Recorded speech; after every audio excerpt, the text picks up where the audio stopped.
A continuación tiene la palabra el diputado José Luis Espert. Gracias, señor presidente. Mi alocución estará basada en un tema que ha sido discutido y mucho en las últimas semanas. Me refiero a la posibilidad de que esta honorable Cámara de Diputados de la Nación insista en la redacción original de alguno de los títulos del proyecto Medidas Fiscales, Paliativas y Relevantes, sancionado por esta Cámara el 30 de abril pasado en su carácter de Cámara de Origen. Los intercambios que hemos visto en los medios en los últimos días están fogoneados por quienes hacen de la interpretación constitucional un juego político decadente.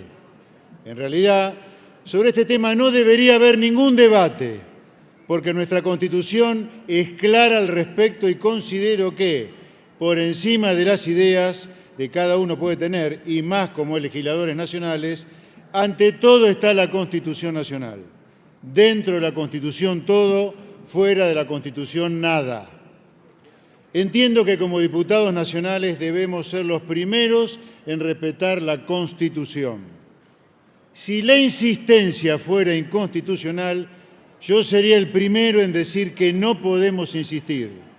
Sin embargo, voy a rebatir hoy aquí cada uno de los dos argumentos por los cuales se dice que no se puede insistir y voy a brindar a este cuerpo las razones dadas por el texto de nuestra Constitución, por las que sí se puede insistir. El primero, escuché hablar del supuesto principio de especificidad normativa, que supuestamente dice que cada ley puede abarcar un único tema, un solo tema específico. Fui al texto constitucional a buscar tal principio y la verdad no lo encontré. Pero sí hallé en el inciso 12 del artículo 75 de nuestra Constitución que le da la atribución al Congreso de sancionar los códigos de fondo, civil, comercial, penal, laboral, de la seguridad social, el de minería, etc. Todos estos códigos son leyes ómnibus que tratan multiplicidad de temas, o sea, ninguna especificidad normativa. El civil, por ejemplo, versa desde relaciones de familia hasta contratos, derechos reales, obligaciones, sucesiones, etc. Todos temas que perfectamente podrían ser leyes separadas. No hay entonces en nuestra ley fundamental tal principio de especificidad normativa, sino que parece ir en sentido totalmente contrario. De otra manera, el inciso 12 del artículo 75 de nuestra Constitución no existiría.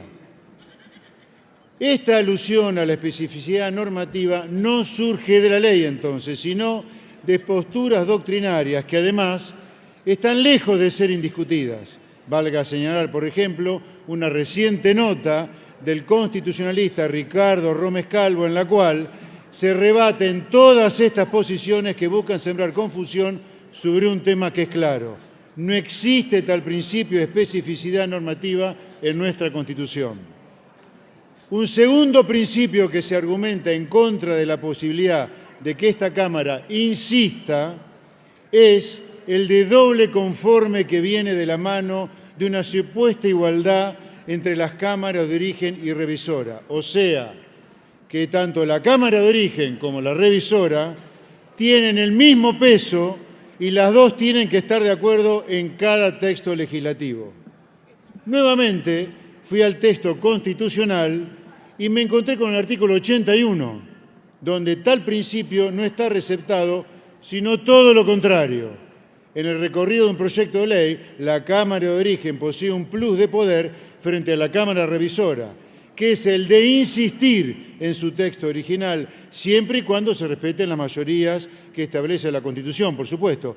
Y esto es tan así que los constituyentes, en determinados casos, previeron que la Cámara de Origen sea el Senado y en otros la Cámara de Diputados. Por ejemplo, en materia de contribuciones, artículo 52 de la Constitución, la Cámara de Origen es la de Diputados, porque es la que representa al pueblo, y es el pueblo el que se beneficia o perjudica con las leyes impositivas. Lo mismo ocurre, con el reclutamiento de tropas. también artículo 52 de la Constitución. En cambio, en el tema de la coparticipación de impuestos entre nación y provincias, artículo 75, inciso 2, la Cámara de origen, donde están representadas las provincias, es el Senado, porque son las provincias a quienes más se beneficia o se perjudica con los cambios en la coparticipación.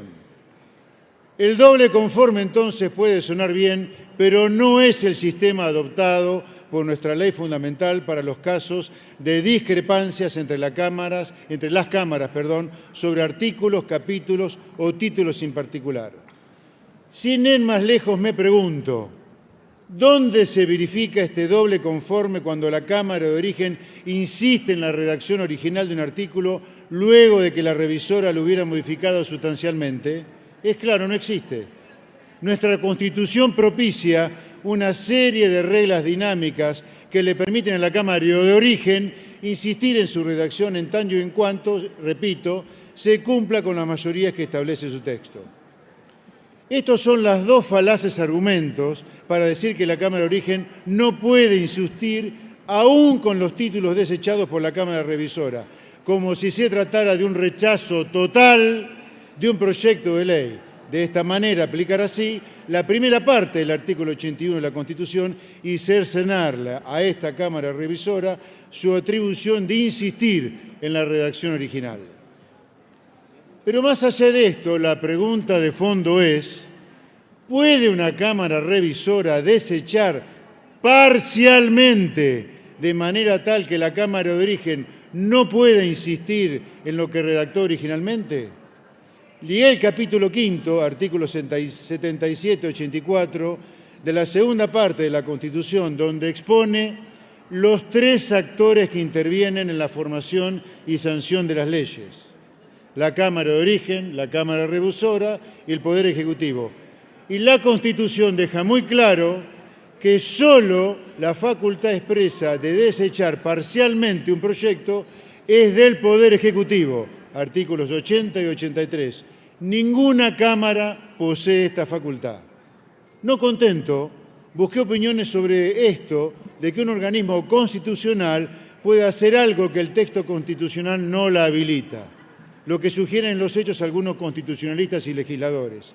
Y así llegué hasta la jurisprudencia de la Corte Suprema de Justicia de la Nación, que dice: cabe señalar que es principio de nuestro ordenamiento constitucional que ningún poder puede arrogarse mayores facultades que las que le hayan conferido expresamente. Puesto en otros términos, la regla según la cual es inválido privar a alguien de lo que la ley no prohíbe ha sido consagrada en beneficio solo de los particulares. Artículo 19 de nuestra Constitución, no de los poderes públicos. Los poderes públicos, para actuar legítimamente, requieren de una norma de habilitación, entre otros, tomo 2, 32, página 120 de la colección oficial de fallos de la Corte. Nótese que la jurisprudencia hable de facultades expresamente conferidas y en ninguna parte de la Constitución se le confiere expresamente a alguna de las cámaras la facultad de rechazar parcialmente un proyecto. Está claro entonces que si la Cámara revisora no tiene expresamente esa facultad de acuerdo con la Constitución, no puede rechazar parcialmente un proyecto de manera tal que la Cámara de origen no lo puede insistir en su redacción original, por lo cual no resulta aplicable la primera parte del artículo 81 de la Constitución. Queda entonces una segunda cuestión. ¿Qué sucede cuando la Cámara revisora le devuelve a la de origen un proyecto de ley con algún artículo eliminado o incluso un capítulo o título completo eliminado? ¿Qué mecanismo utiliza la Constitución en este caso? Algunos juristas de la oposición ven aquí una supuesta laguna constitucional. Sin embargo, creo yo que, como quienes caminan por el desierto, más bien ven un espejismo antes que una laguna, porque la Corte Suprema de Justicia, nuevamente, ha dicho en numerosas oportunidades que no puede presumirse la falta de previsión del legislador, menos aún que habría de un constituyente. Señor presidente, sería absurdo pensar que los constituyentes del 94 únicamente imaginaron el supuesto en el cual se aprueba un proyecto en general y luego se lo corrige haciéndole cambios en sentido positivo, y que jamás previeron el supuesto en el cual se aprueba un proyecto en general y luego se lo corrige sustrayendo una parte de un artículo completo, más de un artículo, un capítulo o un título. Pero además, lo curioso es que algunos pretendan solucionar esta supuesta laguna constitucional equiparando y asimilando los efectos de una eliminación, en el marco del tratamiento en particular, a los de un rechazo total, como regula la primera parte del artículo 81 de la Constitución. Esta es una interpretación incorrecta de los supuestos contemplados en la Constitución y además un apartamiento de los dispuestos en los reglamentos de las cámaras. Aquella asimilación ha sido refutada con claridad en los últimos días por constitucionalistas destacados como Carlos Laplacete, Ricardo Gómez Calvo o Martín Ollanarte. Entonces, si no hay tal laguna constitucional, ¿cuál es la interpretación correcta? La respuesta está en la segunda parte del artículo 81 de la Constitución, que regula cómo se dirimen las diferencias que puedan existir entre lo sancionado por la Cámara de Origen y la Cámara Revisora, y dice así: ninguna de las cámaras puede desechar totalmente un proyecto que hubiera tenido origen en ella y luego hubiera sido adicionada o enmendada por la Cámara Revisora. Si el proyecto fuera objeto de adiciones o correcciones por la Cámara Revisora, deberá indicarse el resultado de la votación a fin de establecer si tales adiciones o correcciones fueron realizadas por mayoría absoluta de los presentes o por las 2/3 partes de los presentes. La Cámara de Origen podrá, por mayoría absoluta de los presentes, aprobar el proyecto con las adiciones o correcciones introducidas o insistir en la redacción originaria, a menos que las adiciones o correcciones las haya realizado la revisora por 2/3 partes de los presentes. En este último caso, el proyecto pasará al Poder Ejecutivo con las adiciones o correcciones de la Cámara Revisora, salvo que la Cámara de Origen insista en su redacción originaria con el voto de las 2/3 partes de los presentes. La Cámara de Origen no podrá introducir nuevas adiciones o correcciones en las realizadas por la Cámara Revisora. Como se ve, el artículo usa dos verbos claves, adicionando o enmendando, y luego dos palabras claves, adiciones o correcciones. Como siempre, la interpretación de la Constitución se tiene que hacer a partir de sus palabras y no de principios que están por afuera de su texto para hacer decir cosas que ella no dice. Y aquí aparece otra cuestión importante. A veces se omite decir que el artículo 81 no habla solo de corregir, sino también de enmendar, del verbo enmendar. De hecho, la Constitución utiliza ambos términos como sinónimos y, según la Real Academia Española, corregir significa enmendar lo errado y enmendar significa arreglar, quitar defectos. Repito, enmendar es quitar. Veamos entonces, señor presidente, que cualquier eliminación realizada por la Cámara Revisora en el marco del tratamiento en particular de un proyecto de ley no es otra cosa que una corrección o enmienda. Y no se trata de una afirmación dogmática en el marco del tratamiento del presente ley. Esta postura encuentra precedentes en la práctica parlamentaria de la Honorable Cámara de Diputados de la Nación. En efecto, durante el trámite de las leyes 26.529 y 27.275, la Cámara de Origen insistió en los términos del artículo 81 y repuso artículos eliminados por la revisora.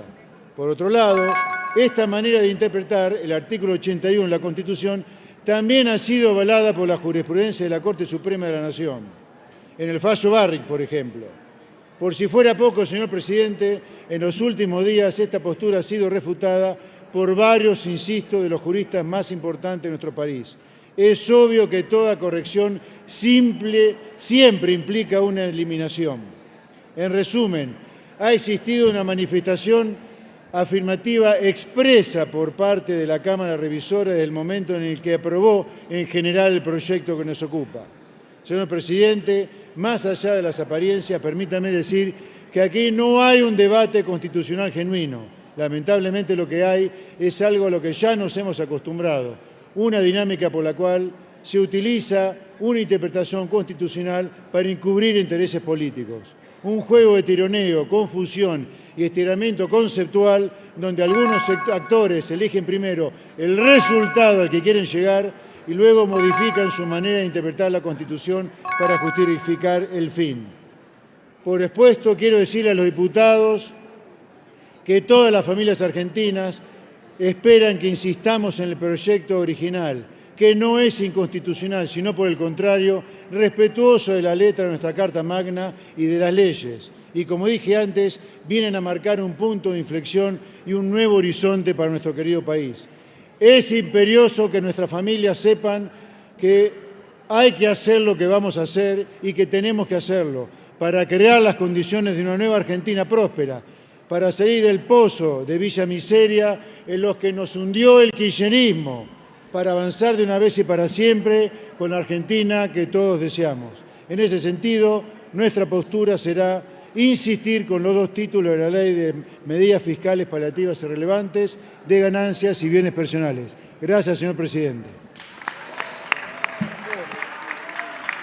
Muchas gracias, diputado José Luis Espert.